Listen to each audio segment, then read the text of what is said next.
11 General Orders. 11 General Orders. 1. To take charge of dispose in all government property in due. Number 2. To walk my post in maritime manner, keeping always on alert and observing everything that takes place with sight and hearing. Number 3. To report all violation of orders I am instructed to enforce. Number 4. To repeat all calls from posts more distance from the guardhouse than my own. Number 5. To quit my post when only properly relieved. Number 6. To receive, obey, and pass on the sentinel who relieves me all orders from the commanding officer, officer of the day, and non-commissioned officer of the guard only. Number 7. To talk to no one except in line of duty. Number 8. To give alarm in case of fire or disorder. Number 9. To call the commander of the reliefs in any case not covered by instruction. Number 10.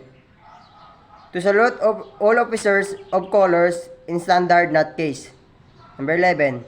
To be especially watchful at night during the time of challenging and to challenge all person on or near my post and to allow no one to pass without proper authority. Manual of Arms. Handa sa pagsanay sa paggawa ng sandata. Karang balikat. Ta! Kaliwang balikat. Ta!